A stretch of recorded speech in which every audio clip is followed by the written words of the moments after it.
Bom dia a todos. No encontro de hoje, nós trataremos sobre resposta do réu no processo do trabalho. Então, apenas para a gente recordar, o processo ele se inicia com a petição inicial, que é a reclamação trabalhista ajuizada pelo reclamante, em que ele vai expor brevemente os fatos e vai postular o bem da vida, enfim, a sua pretensão. Recebida esta petição inicial, nós temos uma série de atos intermediários que buscam, ao mesmo tempo, citar o reclamado para dar ciência de que existe uma ação ajuizada a seu desfavor e, ao mesmo tempo, intimá-lo para a participação de uma audiência, que pode ser audiência inaugural / conciliatória ou audiência una, a depender de como a vara gere as suas audiências, de forma una ou fracionada.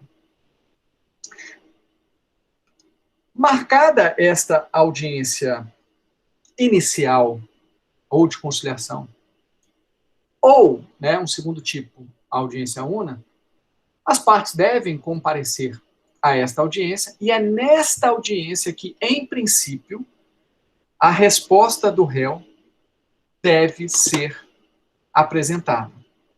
Então, segundo o rito previsto no processo do trabalho, a resposta do réu ela é apresentada em audiência. Ela não é apresentada em cartório, a exemplo do que ocorre no processo civil. No processo civil, o réu é citado, ele vai protocolar a contestação e o processo tem seu segmento. Aqui não. Aqui, em tese, eu falo em tese porque depois eu vou explicar de uma maneira mais profunda essa situação. Mas, uma vez citado o reclamado, ele vai preparar a sua defesa, vai comparecer a uma audiência, e nesta audiência é que é o momento processual adequado para ele apresentar a sua resposta, a sua defesa, ou o seu contra-ataque, que seria a reconvenção. Pois bem, a resposta do réu é um instrumento que garante o exercício da ampla defesa e do contraditório pelo reclamado. Então, se existe uma pretensão, deve-se assegurar ao reclamado a possibilidade de resistir a esta pretensão com a mesma paridade de armas. Tá? Então, há uma simetria entre esses dois direitos. O direito de ação e o direito à ampla defesa, com todos os recursos que são inerentes a esta ampla defesa. Entretanto, se defender é uma faculdade processual. Nós sabemos que a parte ela não é obrigada a praticar determinado ato processual. Verdade, ela tem uma faculdade de praticar, mas no momento em que ela não pratica, quando oportunizar, há efeitos. Preclui esta oportunidade, ela não vai poder fazer depois, é porque o processo é um conjunto de atos coordenados, que se seguem para atingir um determinado fim, uma determinada finalidade, que é a solução daquela controvérsia.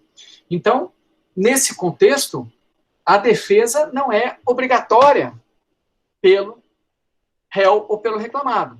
Agora, se o réu ou reclamado não se defende, ele vai ser considerado revel. O que é a revelia? Justamente a ausência de defesa. E qual que é a principal consequência da revelia?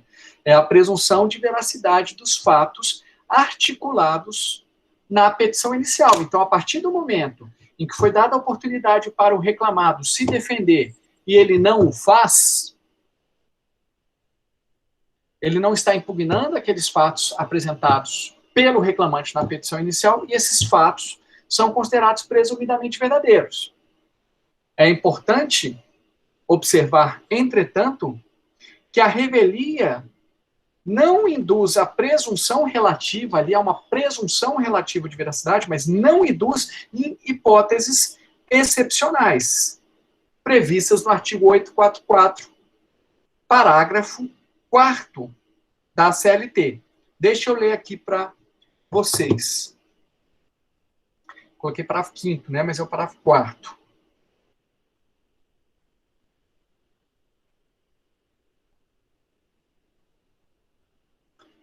Corrigir aqui.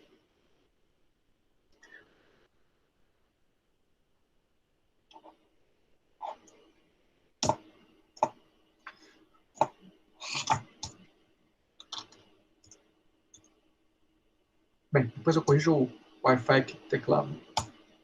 Pronto. A revelia não produz o efeito mencionado no caput desse artigo, vamos lá no caput.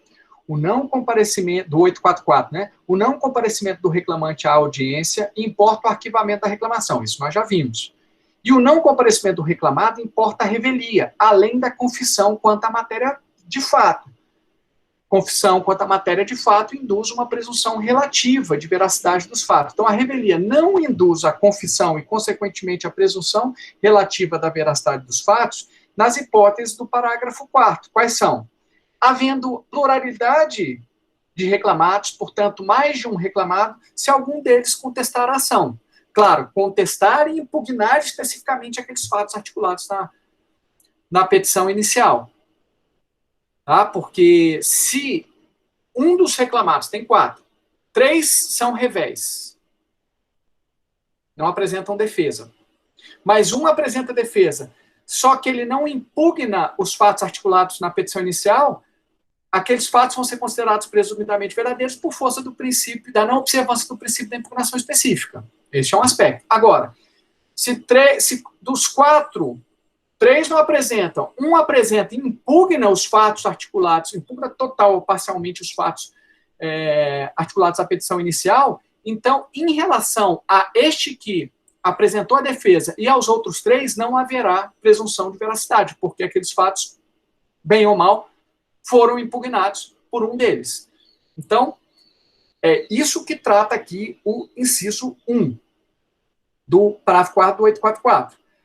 Inciso 2, o litígio versar sobre direitos indisponíveis.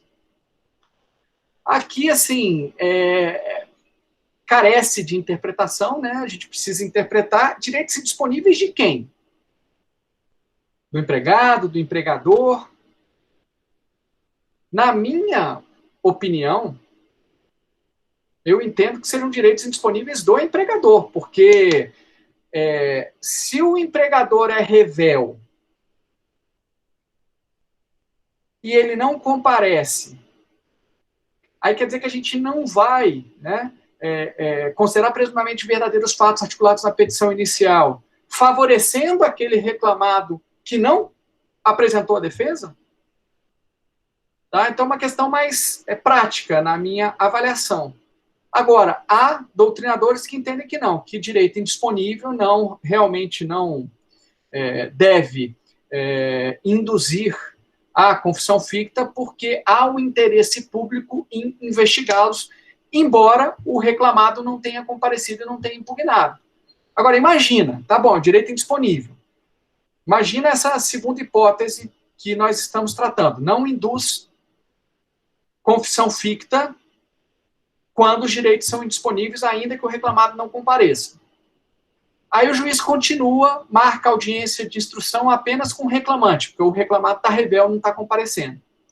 Aí, ao final, o juiz não tem elementos probatórios para provar que efetivamente o reclamante tinha razão. E o ônus de provar é do reclamante. Quer dizer, você vai julgar de forma contrária ao reclamante, beneficiando o reclamado que não se defendeu, não estava nem aí para o processo.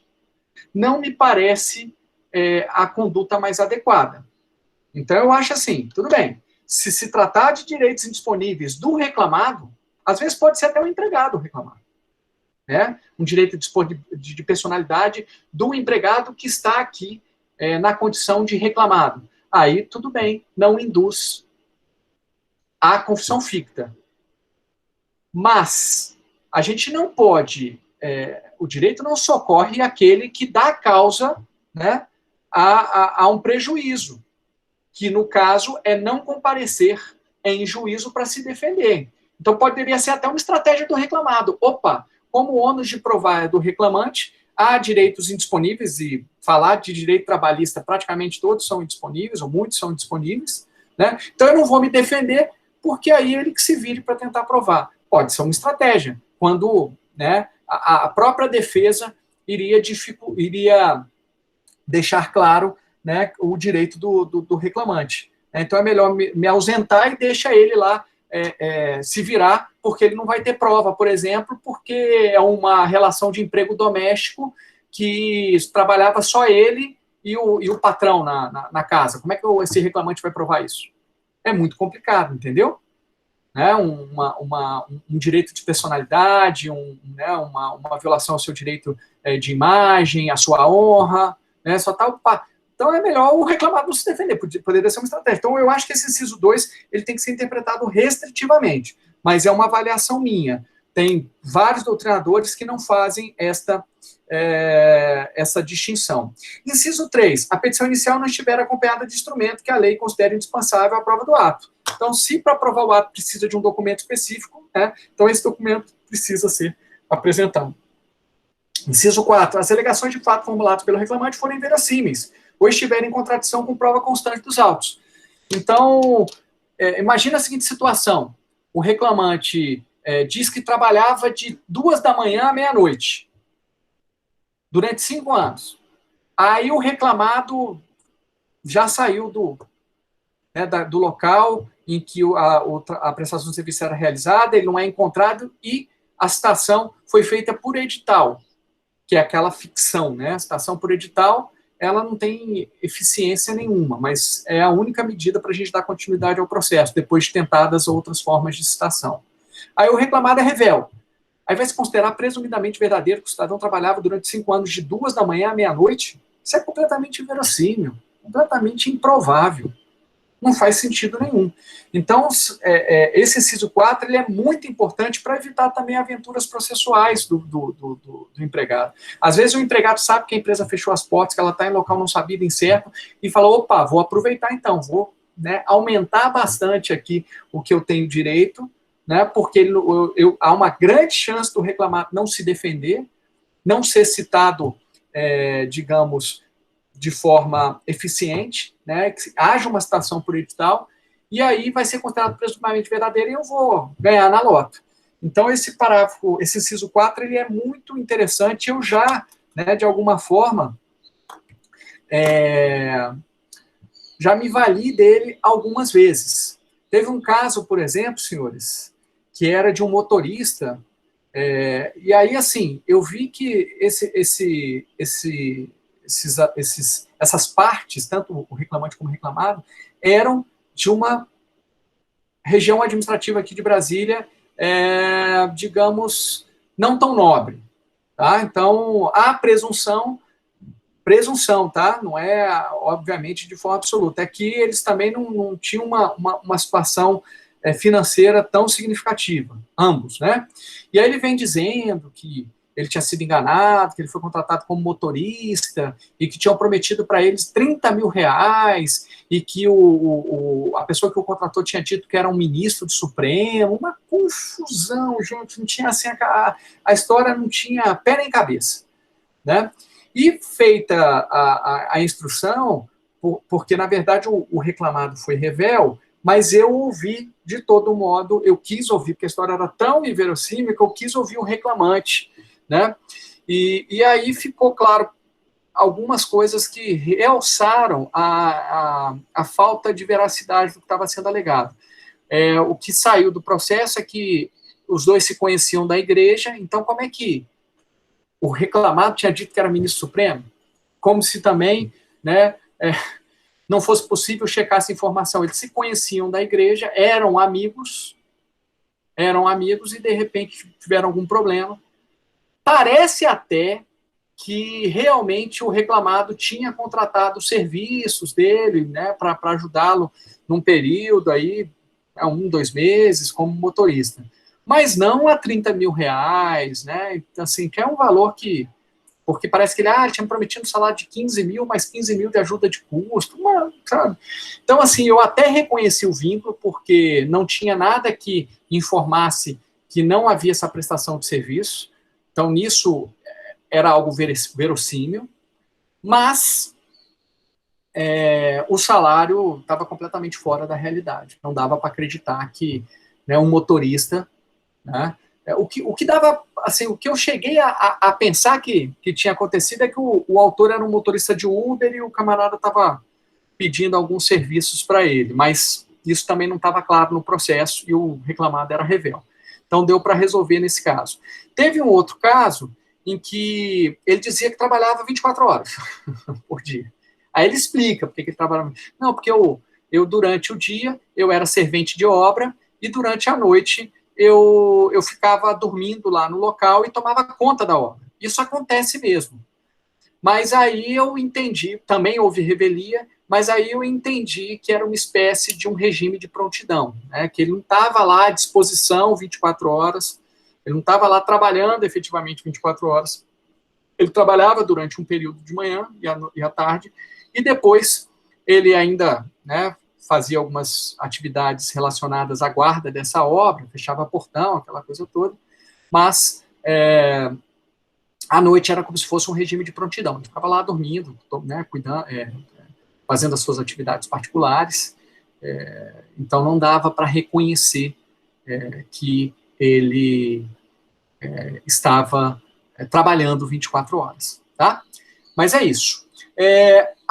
Quando há revelia, né, os prazos fluem independentemente de intimação do réu. Então, se o réu é revel, tem prazo para perícia, que supostamente seria para ambas as partes apresentarem quesitos.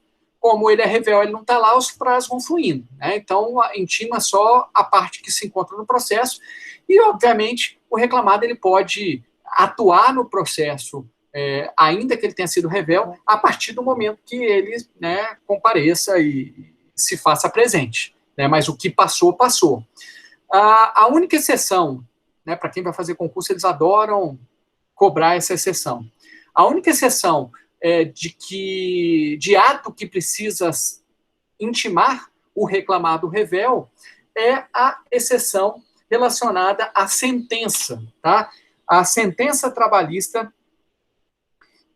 ainda que o reclamado seja revel, precisa ser publicizada com intimação deste reclamado revel por via postal e, caso não seja possível por via postal, por edital. Porque a revelia pode acontecer, olha, eu intimei perfeitamente o reclamado. Ele recebeu e não compareceu. Ele vai ser revel. Ou, eu intimei o reclamado na casa dele, ele não mora mais lá, está no local sabido e incerto. O juiz vai ter que citá-lo por edital. Né? Vai ter que citá-lo por edital. Aí a citação por edital é uma ficção, mas ela é válida. Quando eu digo que é uma ficção, porque nenhum reclamado vai ficar olhando o diário da justiça diariamente para verificar se tem algum processo contra ele em algum lugar do Brasil. Então, é uma ficção praticamente, mas ela é válida. Então, nesse caso da citação, da intimação da sentença, né, o juiz já manda intimar por edital, porque naquele endereço informado ele não se encontra, não tem problema nenhum.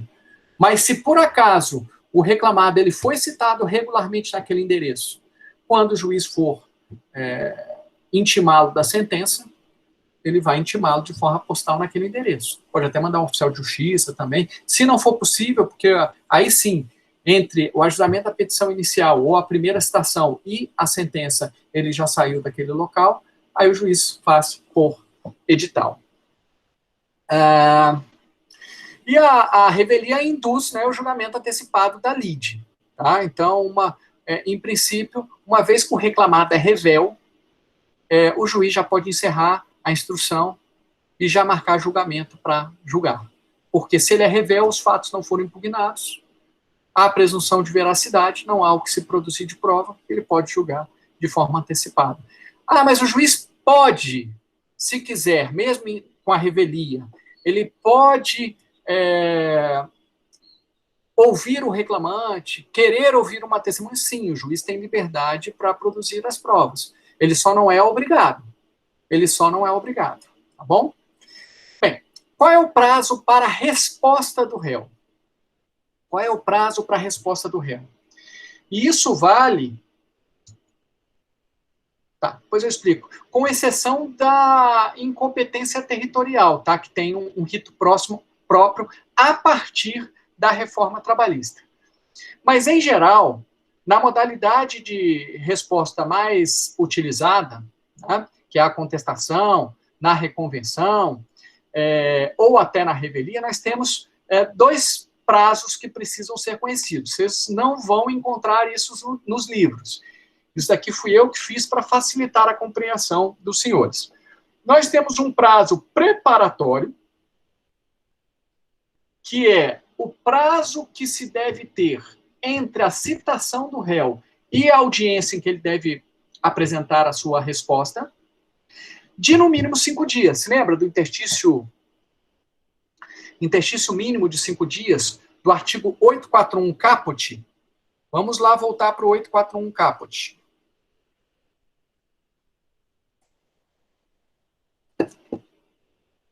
Lá no finalzinho do 841 caput. Recebida e protocolada a reclamação trabalhista, o escrivão ou secretário, dentro de 48 horas, remeterá a segunda via da petição ou do termo ao reclamado, notificando-o ao mesmo tempo para comparecer à audiência de julgamento, que será a primeira desimpedida depois de 5 dias. Tá? Esses 5 dias não deve ser contado da postagem feita pelo servidor público da Secretaria da Vara do Trabalho e o recebimento e a realização da audiência. Não é isso. A gente já explicou. Esses 5 dias é o prazo mínimo que deve ter entre o dia em que o reclamado foi citado e a realização da audiência. Então, o prazo mínimo para preparar a defesa.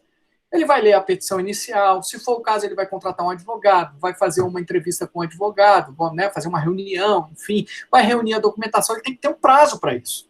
E esse prazo mínimo é de 5 dias. Professor, então significa dizer que, na prática, entre a citação e a realização da audiência em que ele vai prestar, em que ele vai apresentar sua defesa, pode ter mais do que 5 dias? Pode, o prazo é mínimo. É um prazo flexível, é mínimo. Se observado o prazo mínimo de 5 dias, está ok. Está observada a exigência legal. O que não pode é ser menos do que 5 dias. Então, eu sou citado hoje. Eu não posso ter uma audiência amanhã em que eu devo, né, apresentar minha defesa. Eu vou ter uma tarde para me preparar. É isso que a legislação quer observar. Se eu sou citado hoje, eu preciso ter, no mínimo, 5 dias úteis, agora úteis, né, que os prazos são em dias úteis, para que eu me prepare para a apresentação da minha defesa. Beleza? Lembrando que, se for, né, a Fazenda Pública, o Decreto-Lei 779 de 1969 diz que o prazo é em quádruplo. Então, 5 vezes 4, 20 dias. Então, União, Estado, Distrito Federal, municípios, tá? Uma autarquia federal, uma fundação pública, né, distrital, tem prazo de 20 dias para se preparar para fazer defesa. A Corregedoria Geral da Justiça do Trabalho, por pressão da Fazenda Pública, recomenda a dispensa da realização da audiência, no caso da Fazenda Pública, quando a matéria for exclusivamente de direito. Porque o que acontecia na prática? Vamos supor que é uma ação contra a União. Matéria totalmente de direito. Marcava-se a audiência, a União tinha que ir lá com o seu representante para a audiência, só para entregar a defesa, porque eles não iam fazer acordo de todo modo. Então eles começaram, poxa, já que a gente nunca faz acordo, né, a matéria é de direito, não vai ter matéria de prova, porque se houver matéria de prova, a audiência pode ser una, vai ter que continuar com a audiência, né, e para ouvir as partes, para ouvir as testemunhas. Mas se a matéria for de direito, é só a entrega da defesa mesmo, a conciliação ela não vai existir. Então, para que marca uma audiência? É ruim para a justiça, né, porque vai ocupar um lugar, ou ocupar vários lugares, né, de audiência com a União, com o Distrito Federal, com fundações públicas, com autarquias, de forma desnecessária. Então, a corregedoria, que é quem fiscaliza a atividade, a atuação dos juízes, sob a perspectiva funcional, diz o seguinte: olha, vocês não são obrigados a marcar audiência. Se vocês não marcarem, não vai ter nenhum tipo de punição. Quase que dizendo, não marquem, né? Recomenda que não marquem. Não marquem, porque é desnecessário. Vai ser bom para a gente, vai ser bom para eles. Que aí eles não precisam também designar alguém, fazer perder tempo, ir lá na justiça. Então, há essa recomendação da Corregedoria Geral da Justiça do Trabalho. Fica dispensada a audiência inicial se a matéria for de direito. Já vimos que no litisconsórcio passivo com procuradores distintos, né, que em tese pelo CPC tem prazo em dobro, aqui não se aplica ao processo de trabalho. Então, se são dois reclamados com advogados distintos, o prazo deles vai ser de 5 dias. O prazo em dobro, nesse caso, é porque aí eles podiam dividir, né, quando o processo era físico. Olha, nos primeiros 5 dias eu vou ficar com o processo, os autos, nos outros 5 dias você fica. A gente divide aqui para todo mundo ter acesso aos autos. Então, fazia sentido no processo civil. No processo de trabalho, você entende que não faz sentido. E agora, com o PJE, o próprio CPC diz que o prazo é simples, se for PJE, porque ambos vão ter acesso ao PJE, não precisa de compartilhar os autos físicos, né, à base de dias. Né? Todos têm acesso simultaneamente ao PJE. Olha como é que o PJE, de alguma forma, ajudou. Então, nós estamos falando primeiro do prazo para preparar a defesa. Tá? No mínimo 5 dias, e no caso da Fazenda Pública, prazo de 20 dias, entre a citação e a realização da audiência. É prazo mínimo, pode ser bem mais. E é comum que seja mais. Às vezes, entre a citação e a audiência, em que se deve apresentar a defesa, tem 100 dias, 150 dias, 30 dias, 40 dias, o que não pode ser menos, tá? E nós temos um segundo prazo, o de executar, o de operacionalizar, que é o do procedimento, que eu chamo aqui de prazo executório. A defesa deve, segundo a redação antiga da reforma trabalhista, né, a reforma trabalhista veio apenas adaptar aí, de forma correta na minha avaliação, a defesa deve ser feita em 20 minutos em audiência.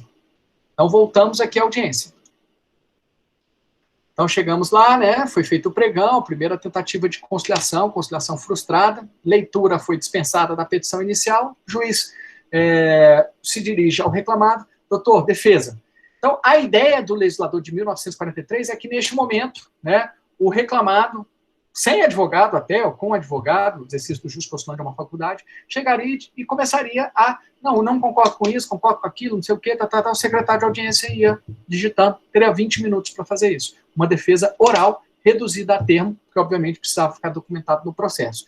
Essa que era a ideia de 1943. Esta possibilidade de defesa oral continua, tá? Mas hoje em dia não tem muita razão de ser, pessoal.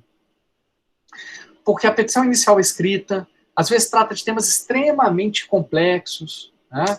Temas relacionados a acidente de trabalho, assédio sexual, assédio moral, né?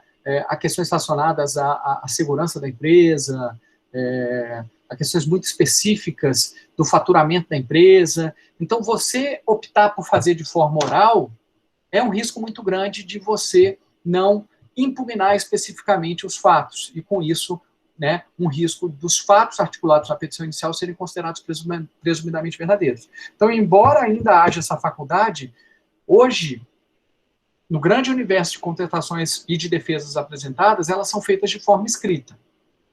E no PJE. A resolução 136 do PJE, relacionada ao PJE, resolução essa do Conselho Superior da Justiça do Trabalho, determinava, né? Não era uma recomendação, determinava que essa petição escrita fosse apresentada antes da audiência. Porque não daria para o advogado pegar um calhamaço de documentos, pedir para digitalizar ali na hora. Você imagina, digitalizar 500 páginas, quanto tempo ia demorar? E também não daria para o advogado, né, vou vou agora digitar tudo aqui, vou inserir toda a minha defesa de documentos agora.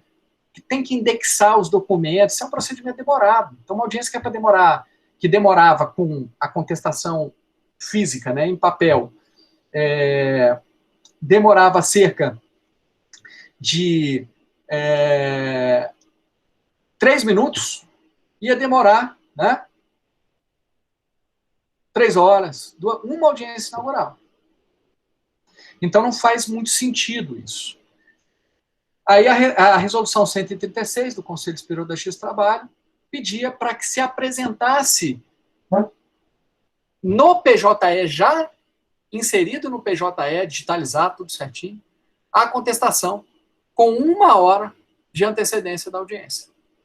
Só que essa resolução estava contrária, em tese, à própria CLT, que dizia que a defesa tem que ser feita em audiência. Pois bem, qual foi a solução que eles deram?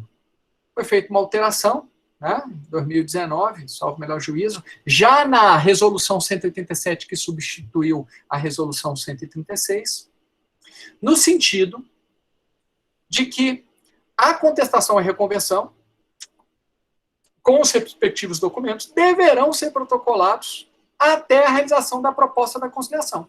Aqui, ó. A resposta do réu, ela é feita logo após a conciliação. Então, até aqui, ó, pode-se inserir no PJE.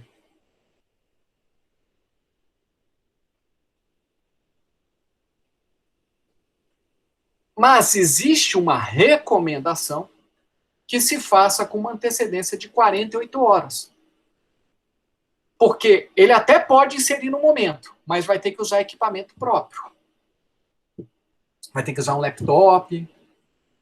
Né? E isso ele pode se enrolar ali na hora. Então, o ideal... E ele vai ter 20 minutos para isso, né? Aqui, ó, 20 minutos. Se ele não conseguir inserir em 20 minutos... E dificilmente ele vai conseguir fazê-lo, se forem muitos documentos, ele vai ter problema. Então, o que os advogados, por uma questão lógica, fazem? Antes da audiência, eles já juntam a defesa no PJE. Já inserem. Né, com um dia de antecedência, com 2 dias, é uma recomendação para ser 48 horas, mas não precisa, não vai ter nenhuma penalidade se não observar. Mas antes da audiência, todos inserem. Professor, e se o reclamado estiver no exercício do jus postulante, sem advogado, portanto, né? E não sabe como é que é o PJE, coisa e tal. Bem, ele pode ir lá antes, no foro trabalhista, pedir para inserir a sua defesa no PJE com antecedência, mas se for lá na hora, ele vai ter 48 horas. Ele pode até, com meio próprio, né, com uma laptop própria, fazer a inserção, mas ele vai ter 20 minutos. Ou ele pode fazer a sua defesa oral. Ele pode fazer a sua defesa oral. A defesa oral continua, 20 minutos. Que provavelmente vai ser o que ele vai fazer. Né? E aí os documentos que ele tem devem ser digitalizados pela vara e inseridos no PJE, que é o que está no artigo 4º da resolução 185 de 2017.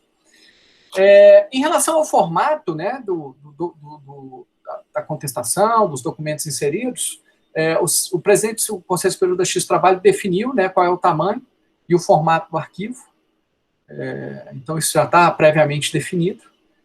Se for mais de um reclamado, por uma questão lógica, cada um vai ter 20 minutos. Né? Então, se forem 4 reclamados, não vão pegar 20 minutos e dividir por 4, cada um vai ter 5. Você vai estar violando o direito à ampla defesa. Cada um vai ter 20 minutos para fazer a sua defesa. Tá. Para ficar claro para vocês, porque é muito importante a gente saber na teoria o que acontece na prática. Então, na medida do possível, eu sempre tento dar este olhar prático para vocês, né, para que vocês não descolem da realidade, né, porque às vezes a gente fica muito ligado na teoria, mas nem sempre a prática funciona de maneira a observar a literalidade da teoria. Na prática, pessoal, assim, eu não tenho número, né? Eu chuto esse número, eu estimo esse número só para dar a dimensão para vocês. Então, não sei se é 98,9, 98, 99, mas a grande maioria das situações, a contestação ela é apresentada no PJE, então insere o documento no ambiente eletrônico, né, do PJE, com os documentos, né, antes da audiência. E normalmente eles colocam a defesa em sigilo, tá? É uma funcionalidade que o PJE permite. Por que em sigilo? Para que o reclamante não tenha conhecimento da defesa antes do juiz liberar. Ah, mas que diferença faz? A diferença é que, às vezes, o reclamante tomando conhecimento da defesa, ele, opa, essa que vai ser a tese dele, então eu vou desistir da minha audiência, da minha reclamação, ou eu não vou comparecer à audiência inaugural, porque aí arquiva, e aí eu já sei o que ele vai dizer, então eu vou apresentar uma segunda reclamação trabalhista, agora já preparado com a defesa dele. Então, para evitar isso, a maior parte dos reclamados apresentam a contestação. Não vou dizer que a maior parte, eu não tenho esse dado, mas alguns, né, a gente observa essa prática, apresentam a contestação em documentos sob sigilo, e aí, quando é realizada a audiência, o juiz retira o sigilo. A defesa não tem que ser feita em audiência, então o momento para o reclamante e o juiz tomar conhecimento daquela defesa é em audiência, então não há nenhuma irregularidade em relação a isso. Tá? Então, isso é uma estratégia, né, dos advogados do reclamado que é possível se fazer.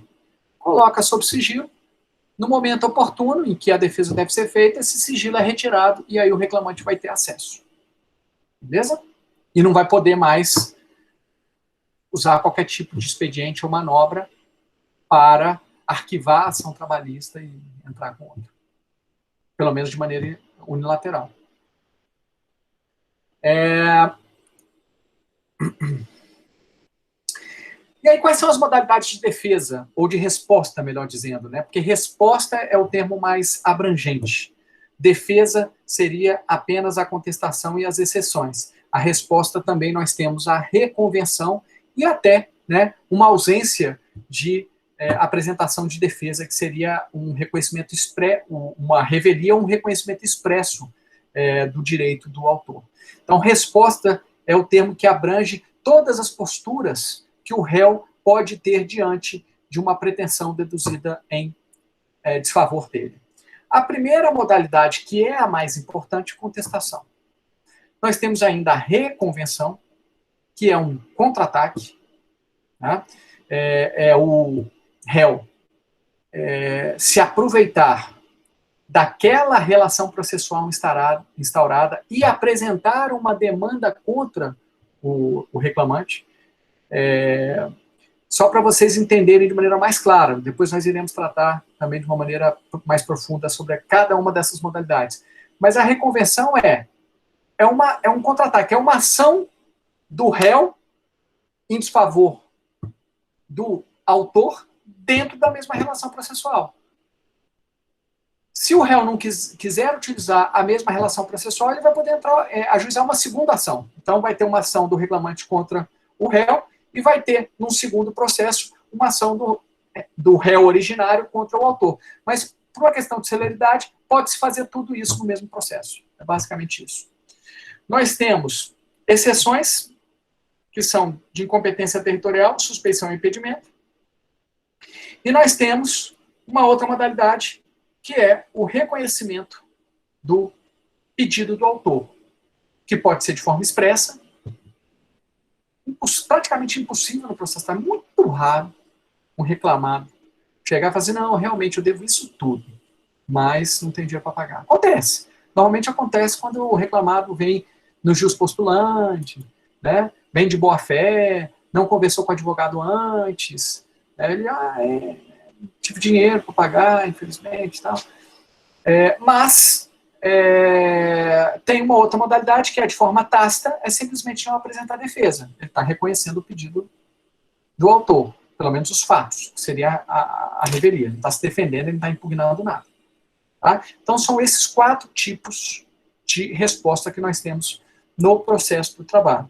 Lembrando que aquela antiga modalidade, né, de impugnação ao valor da causa nunca existiu no processo do trabalho, sempre foi por meio de preliminar, e agora o CPC de 2015 também estabelece que é por meio de preliminar. Então, se o réu quer impugnar o valor da causa por algum motivo, ele o deve fazer por preliminar e não por meio de uma resposta autônoma. Contestação. É a modalidade de resposta do réu mais utilizada. Normalmente, mais uma vez com aquele olhar para a realidade prática, só tem essa. Grande maioria das vezes tem a petição inicial e a contestação. Ponto. Muito raro ter uma reconvenção, muito raro ter uma exceção de incompetência territorial, muito raro ter exceções de suspeição e impedimento. Muito raro. Acontece, mas são situações excepcionais. Não tem os números aqui, mas é muito raro. Por exemplo, neste ano, de todos os processos que eu precisei fazer audiência, teve um que teve uma exceção de incompetência territorial. O resto tudo foi apenas contestação. Não me lembro de ter tido algum com reconvenção e não teve nenhuma exceção de suspeição e impedimento. Exceção de suspeição e impedimento comigo, acho que eu, na minha carreira inteira, 2 vezes. Não falo isso assim, né, com orgulho ou não, é porque é raro mesmo para qualquer juiz. Não é comum. É quando já há um histórico, né, enfim. Mas, graças a Deus, isso não é uma realidade comum. Se acontecer, né, a parte tem esse direito de apresentar para discutir. No meu caso, o que me chamou a atenção numa das situações foi o seguinte: era um caso de justa causa. A reclamada alegava que o reclamante ele trabalhava numa empresa de gestão de estacionamentos, né? Cobrava o valor do estacionamento, e, feita uma auditoria, se percebeu que o reclamante apagava alguns registros de entrada e saída e ficava com dinheiro. Isso foi feito por auditoria. E foi feita a instrução oral. No primeiro momento achei que era o suficiente para decidir. Quando eu fui estudar melhor o processo para aprovação de sentença, tinha um documento lá no processo que era um documento que supostamente foi extraído do sistema, mas eu não tinha certeza. Né? Eu tinha que presumir que ele tinha sido extraído do sistema, porque se fosse extraído do sistema, estava resolvido. Provava que a senha que apagava era do reclamante. Aí o que eu fiz? Converti o julgamento em diligência para ouvir a empresa terceirizada, a empresa, portanto, que foi contratada pelo estacionamento, para o técnico dessa empresa que fez a auditoria, para entender, né, o que tinha acontecido. Aí o advogado reclamante, percebendo que seria provado que o reclamante era o responsável por apagar os registros e ficar com os valores da empresa, arguiu uma exceção de suspeição, dizendo que eu era parcial e que não sei o quê, aquela confusão toda. E que eu tinha me apaixonado pela causa, que quem tinha que fazer essa prova era o réu, e com muita tranquilidade eu respondi dizendo: olha, o juiz, né, ele tem interesse na busca da verdade real dos fatos, independentemente, né, de quem isso favoreça. O juiz não é um ser inerte, um ser que fica parado, né, um ser que não tem interesse em descobrir a verdade, e baseado no nosso ordenamento jurídico, o juiz ele tem poder de produção de provas para descobrir a verdade real dos fatos. E com muita tranquilidade, obviamente, essa exceção foi rejeitada. Né? Mas dá trabalho, né? Assim, sempre ruim, porque é um incidente que o juiz, ao invés de estar julgando o processo, vai estar discutindo uma questão paralela, né? Em que, assim, claramente o advogado ele buscava esconder, né, ou tentar desvirtuar aí a busca da verdade real dos fatos. Mas vamos por partes. Contestação. Contestação, ela é a modalidade de defesa do réu mais importante, é aquela em que o réu vai se contrapor à pretensão apresentada pelo reclamante. E aí tem dois princípios muito importantes que nós precisamos conhecer, o princípio da eventualidade e o princípio da impugnação específica dos fatos. Na contestação, primeiro, o reclamado precisará alegar todas as matérias de defesa possíveis, né, que é o princípio da eventualidade, sob pena de preclusão, exceto em relação àquelas matérias de ordem pública que podem ser conhecidas de ofício, né, ou requeridas a qualquer tempo. Mas, em princípio, ali é o momento que o reclamado ele precisa alegar a sua matéria de defesa. Ele não vai poder alegar aqui, daqui a pouco, opa, me esqueci de dizer que o céu era azul. Aí, numa petição, ele fala, o processo não funciona assim, né? O processo é um conjunto de atos coordenados, né? E a gente não retorna para trás, porque senão a gente não consegue seguir para frente de uma maneira que observe o princípio da duração razoável do processo. Então, do mesmo jeito que há impedimentos para que o reclamante altere a petição inicial da forma como ele queira, a qualquer tempo, né, existem momentos muito específicos que a legislação permite essa alteração, mas chega uma situação em que essas alterações não são possíveis sem a concordância com o réu, e num outro momento ainda, não é possível mais alterar, né, nem a petição inicial, nem a contestação, porque a lide se estabiliza, para o reclamado a mesma coisa. Ele vai ter que alegar tudo, né, vai ter que dizer, por exemplo, né, olha, um exemplo clássico, né, de exercício do princípio da eventualidade, que são aqueles argumentos sucessivos, né, ou alternativos. O reclamante requer horas extras, porque alega que trabalha de 8 às 20, o reclamado primeiro fala o seguinte, olha, esse reclamante ele não tem direito às horas extras porque ele exerce cargo de confiança, com gratificação não inferior a 40%, então ele, né, está enquadrado no artigo 62, inciso 2. Ainda que ele não exerça cargo de confiança, ele só trabalhava à tarde. Então, ele só trabalhava ali no máximo de 1, de 2, até às 18 horas. Então, jamais ele trabalhava. Vejam que, né, ele apresentou 2 argumentos, tudo de uma só vez. Não dá para... fui condenado às horas extras, aí em recurso a apresentar uma nova alegação, a não ser que seja sobre fatos novos. Mas sobre fatos que já podiam ser alegados, tem que ser tudo em defesa, sob pena de preclusão. Tá? Princípio da eventualidade, artigo 336. Professor? Pois não, Matheus. Tomei um susto aqui, cara. Foi mal. Esse princípio da eventualidade, ele também não... Você tá me ouvindo? Estou te ouvindo. Talvez seja um pouco barulho aqui. Esse princípio da eventualidade, ele não pode ser aplicado também ao reclamante, no sentido de que ele teria que apresentar o que ele acha que tem direito logo na inicial? Não e sim. Obrigado, Matheus. Não, porque não é esse nome, tá? Não é esse nome, mas a ideia é exatamente a mesma, Matheus. Acho que você já tinha feito pergunta sobre isso, né? Do princípio da eventualidade.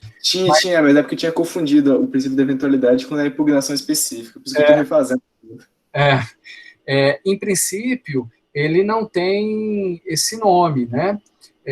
O princípio da eventualidade ele é próprio da defesa, né? Olha só o artigo 336, 336, incumbe ao réu alegar na contestação toda matéria de defesa, expondo as razões de fato e de direito com que impugna o pedido do autor, especificando as provas que pretende produzir. Na petição inicial é um pouco diferente. O CPC autoriza até a alteração da petição inicial, mas a gente tem que lembrar que, de forma unilateral, até a citação, né, do reclamado, depois da citação do reclamado, só com a concordância do reclamado, e depois da apresentação da defesa, não é permitida a alteração da petição inicial. Tá? Então, assim, o princípio da eventualidade não se aplica, né, resumidamente, à petição inicial ao autor. Né? O que a gente espera é que o autor, desde o início, já alegue tudo que ele tem para alegar. Mas, excepcionalmente, se ele tiver esquecido alguma coisa, ele vai poder modificar unilateralmente esta petição inicial até a citação do réu, depois da citação com a concordância do réu. Né? Então, é basicamente isso. Entendi. Mas é porque, assim, o que eu fico pensando, que não tá batendo direito aqui na minha cabeça, não fica um pouco avacalhado se, por exemplo, o reclamante, ele pede primeiro horas extras, aí ganha, transita em julgado, aí depois, putz, esqueci de pedir também algum adicional de insalubridade. Aí vai de novo outra ação. Tá, deixa eu te falar. Não fica avacalhado, Matheus. Gostei tinha tempo que eu não via essa expressão, avacalhar. Da minha época, isso aí. Eu queria entender, né? A origem, avacalhar. Deve ter alguma coisa a ver com vaca. Mas não fica assim bagunçado, não, porque, primeiro, a gente não pode, Matheus, presumir que o autor ele vai fazer isso de forma deliberada. Não é interessante para ele, entendeu? Na verdade, o que os advogados fazem? Eles concentram tudo que eles podem numa ação. Essa é a tendência natural, porque se eles não fizerem isso, eles vão ter mais trabalho. Ao invés de ir para uma audiência, eles vão ter que ir para 2 audiências em 2 processos diferentes. Ao invés de fazer um recurso, eles vão ter que fazer 2 recursos diferentes. Então, quando isso acontece por esquecimento, por algum equívoco, o advogado não tinha percebido isso. O natural é que eles concentrem tudo numa ação só. Tá? Acontece sim, de um mesmo reclamante apresentar mais de uma ação diferente, mas isso é uma exceção. Tá? Então, assim, o normal é que eles façam isso tudo de uma vez. Se tiver dentro do prazo prescricional, ele vai poder ajuizar uma segunda, uma terceira, uma quarta ação diferente, isso não há qualquer impedimento. Né? Mas isso não é o comum, isso não é o natural. E mesmo que aconteça, não há qualquer irregularidade nisso, vão ser 2 processos, ele não pode ser punido por isso, ele não pode ser obrigado, né, a ajuizar uma ação com tudo de uma vez, né, porque pode ser que ele queira o seguinte, olha, eu quero ajuizar em relação às horas extras, que é o que me incomoda, eu não quero ajuizar em relação à doença ocupacional, porque eu não sei se eu tenho direito e tal, aí daqui a 5 meses ele descobre que ele tem, né, direito, aí ele vai ter que ajuizar uma outra, ou ele tem um outro relatório, né, o psiquiatra dele falou, não, isso aqui teve uma influência muito grande do trabalho, aí ele quer ajuizar uma segunda, ele não pode ser punido por isso, entendeu? Entendi. É porque, assim, eu tô te perguntando porque no meu âmbito de vivência, quando eu trabalho, não sei se você lembra, mas eu trabalho no Supremo, e a gente recebe lá muita, assim, reclamação, não reclamação trabalhista, reclamação constitucional, de juízes. Aí eu recebo muito, tipo assim, primeiro, do mesmo juiz, chega lá a reclamação de o juiz está pedindo a conversão do 1/3 de férias dele em comparação com o Ministério Público. Aí passa pouco tempo, chega outra reclamação do mesmo juiz, agora pedindo a licença-prêmio. Depois eu não sei o quê. Eu falo, por que ele não pede tudo de uma vez? Tá, aí 2 coisas aí, comentários breves. Primeiro que essas ações dos juízes não são trabalhistas, tá? Porque isso a gente não julga. Isso aí é da Justiça Federal. O juiz, ele não é um empregado, né? Ele não tem vínculo empregatício com a União. A relação dele também é estatutária, mas é especial porque tem, né, um estatuto próprio. Então, isso não é trabalhista. O primeiro aspecto não está dentro do processo de trabalho, vai ser lá na Justiça Federal. O segundo aspecto é porque existem estratégias, né? Então, talvez, né, para você seria melhor já decidir tudo de uma vez, que já, né, na verdade, sugeria. Uma vez eu levei uma bronca, era assessor de um magistrado, que até é muito meu amigo hoje em dia, mas eu falei, não, porque eu fiz aqui o voto, não sei o quê. Ele falou, não sabia que você tinha passado no concurso, que, né, é isso e tal. Mas ele fez, então, de brincadeira, porque realmente a gente tem que ter cuidado. Nem o voto é dele, mas o acórdão não é dele, né? O acórdão é do colegiado, então ele não pode assumir a responsabilidade por todo acórdão, para o bem ou para o mal. Mas, às vezes tem estratégia, né? Não é interessante colocar tudo numa ação. Às vezes é melhor colocar em 2, porque às vezes quando você coloca tudo numa ação, o juiz vai julgar, ele não é um computador que julga sempre certinho assim. Ele fala assim, mas esse camarada aqui já está pedindo muita coisa, não sei, com o efeito psicológico, e os advogados têm estratégias em relação a isso. Tipo, vou dar uma solução aqui salomônica, né? Ele ganhou aqui eu estou na dúvida, então, né, não vou... É difícil, não é fácil, não. Às vezes eu mesmo, eu pego uma ação que tem tanto pedido, tem de A a Z, depois A1, a Z1. Sim, eu já peguei ações que a petição inicial tinha 150 páginas, né? Eram mais de 60, 70 pedidos. Não é conveniente, porque, veja, a gente não viu ainda as audiências, mas no rito ordinário, cada parte tem direito a 3 testemunhas. No rito sumarístico, cada parte tem direito a 2. Você coloca uma ação com 50 pedidos, talvez você precise de mais de 3 testemunhas. Você vai correr o risco de colocar isso tudo numa ação só? Às vezes vale a pena você, não, deixa eu colocar isso aqui que está mais tranquilo, né? Que o direito é certo, e o que for, assim, de repente, mais controvertido, eu vou colocar aqui, porque aí a gente julga. Não sei, né? Agora tem questão também relacionada aos honorários, a valor da causa, isso tudo pode ser, digamos, pensado pelo advogado, ele tem essa liberdade. Existe o conveniente, né, de que, às vezes, de forma desnecessária, você vai ter que proferir mais de uma sentença, né, para temas diferentes. Mas não é o que ocorre, tá? Assim, também na grande maioria das vezes, no processo de trabalho existe uma concentração de pedidos. O normal é o reclamante apresentar uma ação por vínculo empregatício. Essa é a realidade normal. Mas acontece, de apresentar mais de uma, porque, enfim, mudou de advogado, às vezes descobriu que tinha um direito novo, ou é um fato novo, isso é exceção. Beleza, Matheus? Obrigado, viu? Beleza, valeu. Valeu. Bem, existem requisitos para contestação? Diferentemente da petição inicial, que os requisitos estão lá no artigo 840, na contestação não há requisitos expressamente estabelecidos. Mas por uma questão de lógica, né, por uma questão de manter a paridade de armas, os requisitos são semelhantes ao da petição inicial. Então vai ter um endereçamento, vai ter uma qualificação das partes, mas como as partes já foram qualificadas na petição inicial, normalmente essa qualificação é simplificada, fulano de tal, já qualificado nos autos, essa expressão já é o suficiente, né? Vai precisar repetir CPF, endereço, tá lá. Né?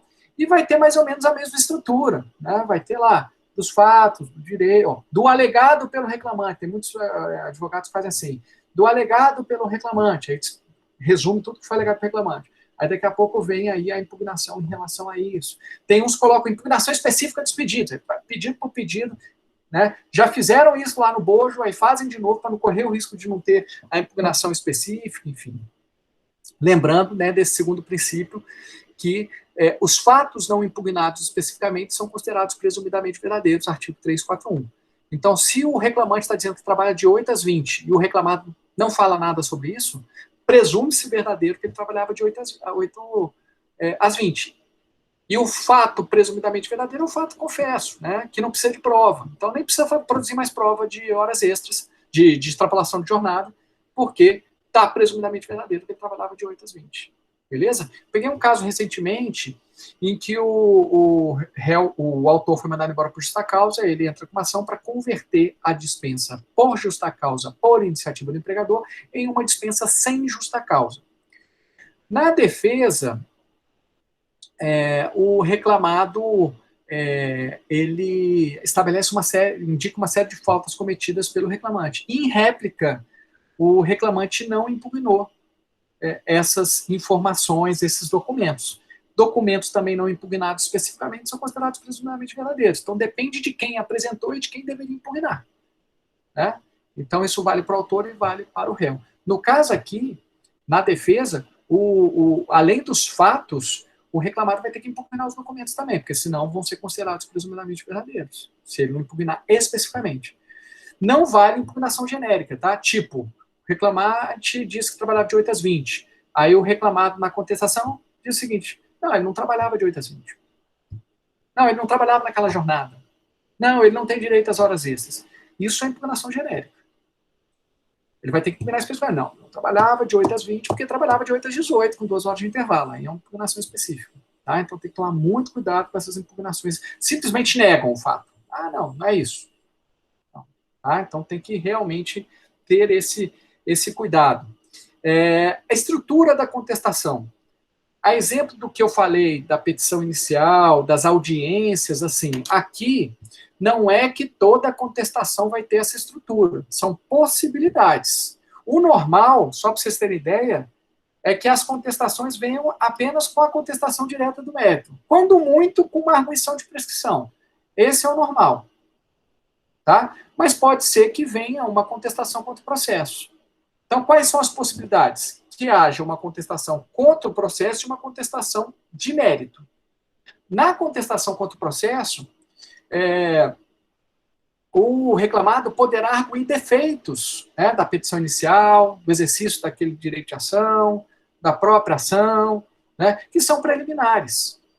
Incompetência absoluta, inexistência ou nulidade de citação, incorreção do valor da causa. Lembrando que no processo civil pode ser arguído incompetência absoluta e incompetência relativa. No processo de trabalho, não.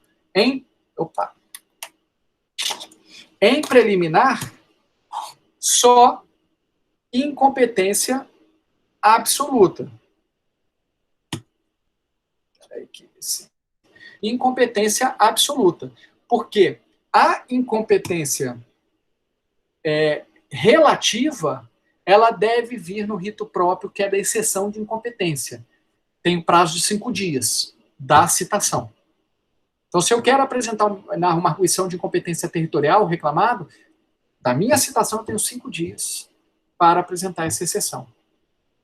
Provavelmente antes até da contestação escrita, porque na contestação escrita eu vou apresentar em audiência. O prazo mínimo é de 5 dias, né? Mas pode ser um prazo entre a citação e a audiência muito maior. Então, vamos supor, sou citado hoje para uma audiência daqui a 3 meses. Eu entendo que a 11ª Vara é territorialmente incompetente porque eu prestei serviço no Rio de Janeiro. Eu prestei serviço, não. O reclamado entende que a 11ª Vara de Brasília é incompetente porque o reclamante prestou serviço apenas no Rio de Janeiro, foi contratado lá. Então, da citação, ele tem 5 dias para apresentar essa exceção, no PJE. A audiência só vai ser daqui a 3 meses. Então, a defesa ainda não, a contestação ainda não foi apresentada. Tá? Ele ainda vai ter, depois de resolvido esse incidente, ele ainda vai ter a possibilidade de apresentar a contestação no momento oportuno. Bem, incorreção do valor da causa, né? Como eu falei para vocês, não há aquela peça autônoma de impugnação ao valor da causa, isso vem em forma de preliminar. Inépcia da petição inicial, olha, não dá tanto para entender o que o reclamante está pedindo. Os pedidos são incompatíveis. Litispendência, já existe uma ação que não transitou em julgado idêntica a essa daqui. Coisa julgada, olha, já transitou em julgado uma ação idêntica. Às vezes, tanto a litispendência como a coisa julgada é em relação a um dos pedidos, tá, Matheus? É importante a sua pergunta. Porque para cada um dos pedidos, em tese, né, pedido de horas extras, pedido de assédio moral, pedido de adicional de periculosidade, pedido de salário por fora, com repercussão nas outras parcelas, para cada um desses pedidos poderia ter uma ação trabalhista diferente. É que para o advogado não ter trabalho, ele já coloca tudo junto. Entendeu? É muito mais fácil para ele do que ele ajuizar 50 ações trabalhistas com um pedido só. Não faz muito sentido para o advogado, ele vai ter trabalho à toa. Né?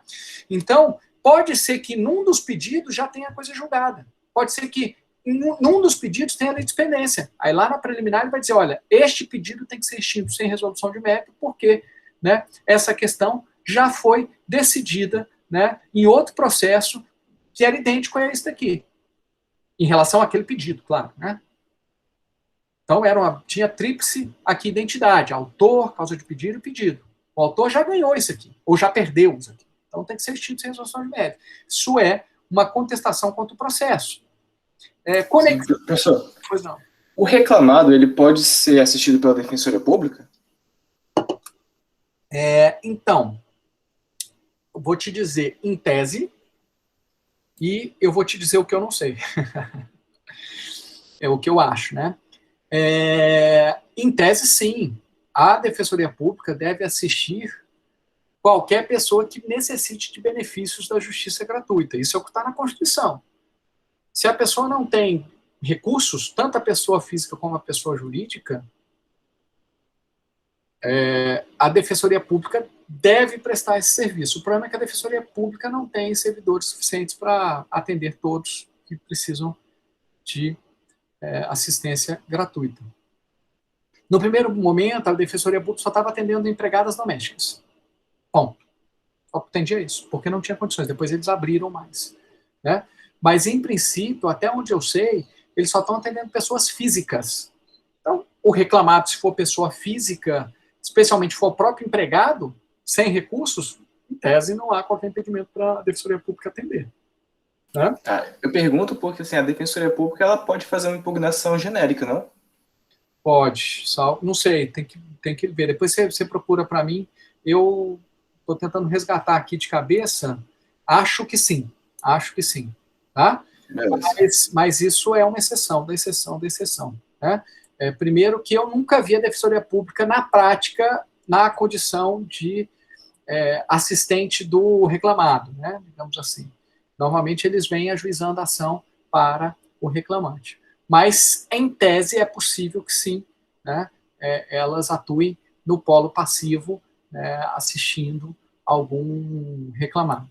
Essa restrição que eu te falei de pessoa física é uma questão interna, não é o que está na Constituição. A Constituição, em princípio, o Estado ele tem que fornecer essa assistência judiciária gratuita. Beleza? Uma outra preliminar, a ausência de legitimidade, né, ativa, passiva, ou interesse processual. Incapacidade da parte, defeito de representação, falta de autorização, enfim. Convenção de arbitragem, muito rara aqui na Justiça do Trabalho. Né? Falta de caução ou de outra prestação.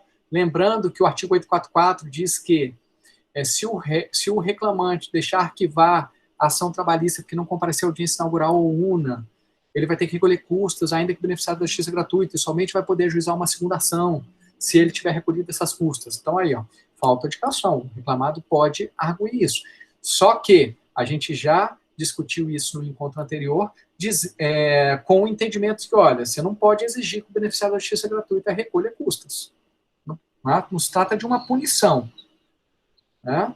Ele é beneficiário da justiça gratuita, ele está isento disso, ou está dispensado, está dizendo. Então, nesse particular, a reforma trabalhista é inconstitucional, porque está contrária, né, à garantia de benefício da justiça gratuita a quem não tem recursos.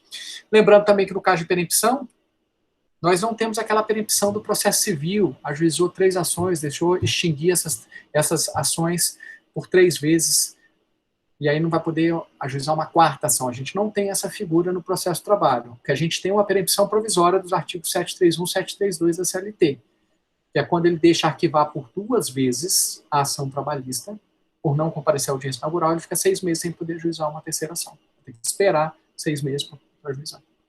Tá? Mas isso pode ser arguído em preliminar também. Opa, ele ajuizou a 3ª ação em 2 meses da extinção do duplo arquivamento. Esse processo tem que ser extinto. Aí vai ser extinto para que ele espere os 6 meses. Contestação de mérito, né, pessoal, que normalmente é o mais comum, né, e é o que enfrenta a pretensão propriamente dita do reclamante na sua essência. Nós temos uma contestação indireta do mérito e nós temos uma contestação direta do mérito. A contestação indireta do mérito é arguir prescrição, decadência. Né? Quem foi meu aluno, nós estudamos, né, em Direito do Trabalho 2, a prescrição total, prescrição bienal, prescrição parcial, isso tudo é arguído como prejudicial de mérito. Né? Casos raros de decadência no direito do trabalho, mas pode ser arguído também. Compensação, né? O reclamante deve ao reclamado, e aí o reclamado pode dizer o seguinte: eu quero que compense, como eu sou credor, né, de uma dívida do reclamante, desde que seja relacionada ao trabalho, tá? É importante isso, seja relacionada ao trabalho, e necessariamente sendo arguída como matéria de defesa, não vai poder pedir a compensação depois. Então, vamos supor que, em virtude de um prejuízo causado pelo reclamante, há uma dívida aí de R$5.000. O reclamado, em defesa, e é neste momento que ele tem que pedir, não em outro, pode, em caso de ser condenado, pedir a compensação desses valores.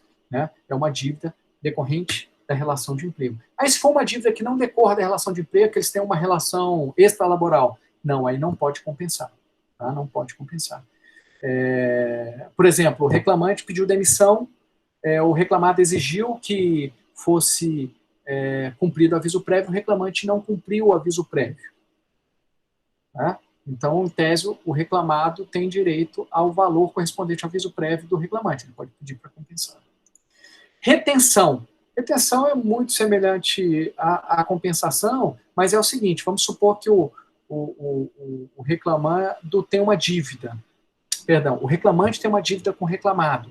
Aí o reclamado fala assim, não, eu estou retendo esse bem do reclamante, né, até que ele me pague essa dívida.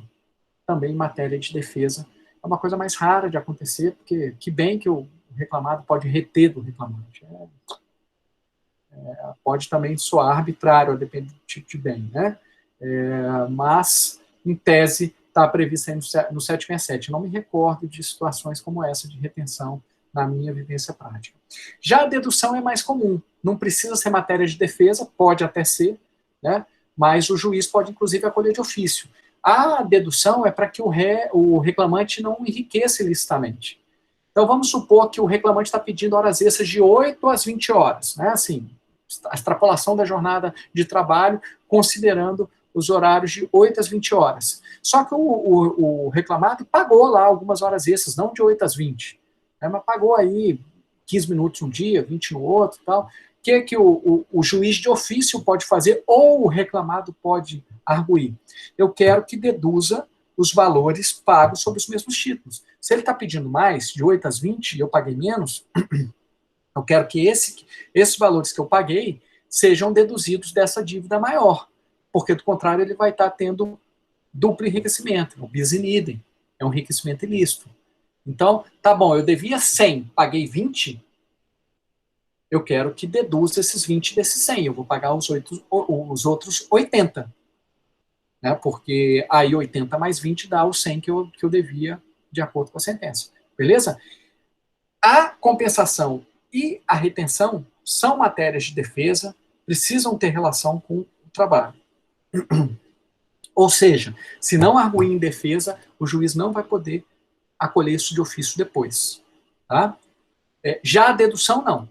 A dedução, ela pode ser acolhida de ofício ou pode ser arguída em defesa. Mas se o juiz perceber que o reclamante já recebeu, sob aquele mesmo título, valores, o juiz pode pedir para deduzir. Beleza? E, finalmente, a contestação direta de mérito. Né? Talvez seja aí o mais importante de tudo. Basicamente, o réu reclamado poderá adotar duas posturas. Ele pode negar total ou parcialmente os fatos narrados na inicial, lembrando que aquilo que ele não negar é considerado presumidamente verdadeiro, pelo princípio da impugnação específica, artigo 341 do CPC. Ou, caso ele não negue ou não negue totalmente, ele pode até reconhecer total ou parcialmente os fatos, mas ele discorda dos efeitos jurídicos. Tá? Por exemplo, o réu chega bem assim e o reclamante chega bem assim e diz que trabalha de 8 às 20. O reclamado simplesmente não nega que ele trabalhava de 8 às 20, não impugna especificamente, mas ele não tem direito às horas extras. Ele era um trabalhador externo. Ele não tem direito às horas extras, ele exercia teletrabalho.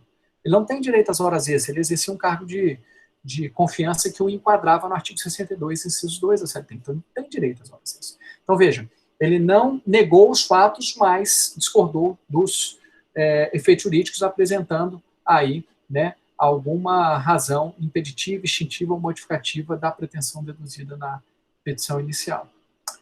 Beleza? Senhores, no próximo encontro, nós trataremos de reconvenção, exceções de suspeição e impedimento e a exceção de incompetência territorial. Tá? Alguma dúvida?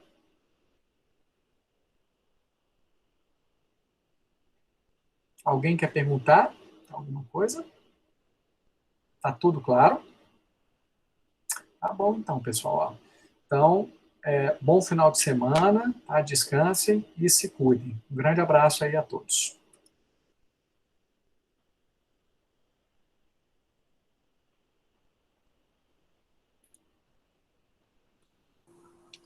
Professor, só uma pergunta.